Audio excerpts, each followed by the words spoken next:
안녕하세요. 메이트 성형외과의 김근식 원장입니다. 오늘은 실제 사례를 통해 수술을 어떻게 디테일하게 진행했는지 한번 알아보도록 하겠습니다. 네, 첫 번째 사례는 눈 밑 지방 재배치 사례인데요. 수술 전 사진을 보시면 이제 눈 밑이 불룩하시죠. 흔히 말하는 다크서클도 있으면서 좀 더 나이 들어 보이는 모습이 있죠. 이 원인은 크게 한 두 가지인데요. 첫 번째는 이제 지방이 점점 처져서 불룩해지는 거고요. 또 하나는 이제 눈밑꼬랑 인대라는 게 있는데 이 경계 부위에 이 인대가 존재하게 되면 뭔가 더 그늘져 보이고 더 나이 들어 보이는 효과를 이렇게 나타내게 됩니다. 그래서 지방은 보시면은 주머니가 크게 세 가지가 있어요. 이 세 가지 지방을 이렇게 잘 꺼내서 파인 부분에 쫙 펴주게 됩니다. 또 눈밑 고랑 인대를 좀 확실하게 좀 분리를 해주고 텐션 풀이라고 해서 지방이 다시 끌어올라가지 않게 잘 고정해주고 펴주는 작업이 이 수술의 또 핵심이라고 할 수 있겠습니다. 네, 두 번째 케이스는 이제 눈 재수술 케이스인데요. 쌍꺼풀 케이스입니다. 예전에 수술을 하셨는데도 뭔가 비대칭이 많이 남아있고 또 한쪽은 거의 뭐 풀려 보이거나 덮여 보여서 속쌍꺼풀 느낌이 나죠. 이분은 이제 피부가 두껍지 않고 뭔가 좀 지방도 많지 않고 잘 풀리지 않는 그런 눈의 상태이기 때문에 절개가 아닌 비절개만으로도 좋은 효과를 볼 수 있었던 케이스고요. 붓기가 좀 더 빠지면 좀 자연스럽고 좀 예쁜 모습으로 바뀔 것으로 생각하고 있습니다. 네, 이제 세 번째 케이스는 뒤트임 밑트임 케이스인데요. 이제 수술 전에 흰자 부위, 양쪽 옆 부위가 좀 답답하고 좀 면적이 좀 적죠. 그래서 뒤트임 밑트임을 진행해서 보시는 바와 같이 이 흰자 부위가 자연스럽게 뭐 흉터나 뭐 빨간 살이 더 보이거나 하는 거 없이 더 커진 것을 확인할 수 있죠. 이 경우에 결막이라고 해서 안쪽으로 절개가 들어갑니다. 비절개 방식은 아니고요. 그래서 절개라서 효과는 확실하고 고정은 이 눈 밑에 뼈막이라고 해서 거기에 확실하게 고정하기 때문에 아무래도 재발이나 다시 붓는 그런 거는 적죠. 수술 후 봤을 때 눈이 좀 커지고 부드러워진 모습을 확인하실 수 있습니다. 네 번째 케이스는 이제 앞트임 복원 케이스인데요. 왼쪽에 이제 문제점을 보시면 이전에 앞트임을 너무 과하게 해서 빨간 살이 너무 보이죠. 그러니까 좀 찍힌 흉터, 좀 파인 흉터를 보실 수 있어요. 그래서 이런 경우에 앞트임 복원을 해서 이 빨간 살을 자연스럽게 하면 한 30-40% 정도 면적을 막아주는 것을 추천드리고요.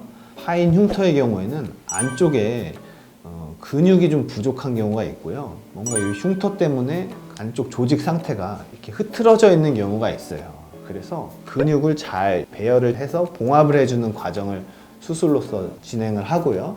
뭔가 근육이 부족한 것은 주위에서 이렇게 끌어서 봉합을 해서 파인 흉터를 좀 확실하게 개선하는 것을 진행을 하고 있습니다.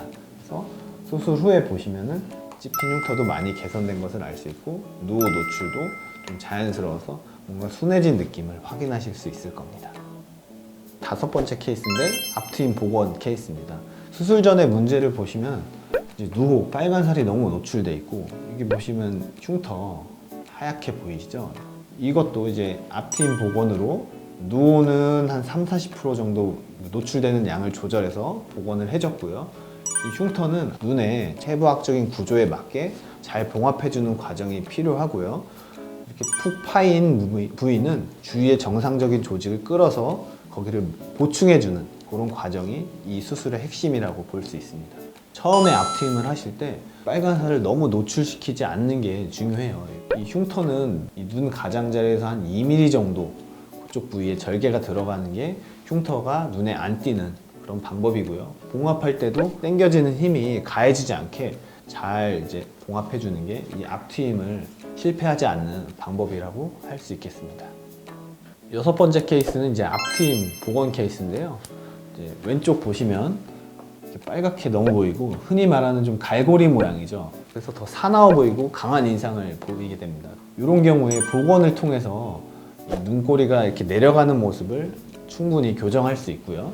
보시는 이런 하얀 흉터나 파인 흉터도 근육을 좀 배열을 잘 해주는 방법과 봉합을 내부 고정 그리고 밖에 피부 봉합도 좀 세심하게 봉합을 하게 되면은 다음과 같은 이 수술 후 좀 자연스러운 결과를 얻을 수 있습니다. 다음 케이스는 옆라인 프로파일이라고 하죠. 그 모습이 많이 달라진 케이스를 한번 살펴보도록 하겠습니다. 보시면 왼쪽에서 요 아래 이중턱이라고 하죠. 여기는 지방이 굉장히 많이 축적되어 있는 것을 알 수 있고, 코는 상대적으로 이제 수술 후에 비해서 좀 낮고, 그렇죠? 이마도 뭔가 좀 밋밋한 느낌이 있어요. 이중턱 같은 경우에는 정확하게 지방 흡입을 하는 게 제일 중요하더라고요. 레이저를 한다고 해서 뭐 더 효과가 있거나 그런 건 아닌 것 같고요. 안전하게 근육층을 제외하고 지방층에서만 잘 흡입해 주는 게 제일 중요한 것 같습니다. 그래서 이중턱은 지방 흡입을 하고 턱 라인도 지방 흡입을 했고요. 이마 부위는 이 코 라인에 맞춰서 지방 이식을 한 케이스고요. 코 같은 경우에는 코끝이 조금 들려져 있고 콧대가 낮아서 앞으로 길이 연장을 하고 콧대는 이마 턱 라인에 맞춰서 이렇게 높여준 케이스입니다. 이런 경우에는 얼굴 전체적인 조화와 느낌을 좀 잘 고려해서 성형수술을 하는 게 무엇보다 중요하다고 생각합니다. 다음은 이제 팔 지방 흡입 케이스들인데요. 수술 전에 이 옆라인이라고 하죠. 여기에 지방이 축적돼 있고, 그런데 수술 후에 옆라인이 많이 날씬해진 것을 알 수 있어요.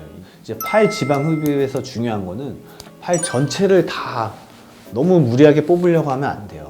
이 옆부분은 피부가 두껍고 지방을 좀 충분히 뽑아도 안전하기 때문에 여기는 집중은 공략을 해도 되는데, 이 안쪽 살은 피부가 굉장히 얇고 지방도 굉장히 많은 부위는 아니세요. 그렇기 때문에 중요한 거는 안전한 부위에서는 최대 효과를 보기 위해서 충분히 뽑아주고, 안쪽은 좀 보존적으로 안전하게 약간만 뽑아주는 게 이 지방 흡입의 핵심입니다. 그래서 전체적인 라인을 살리는 게 중요합니다.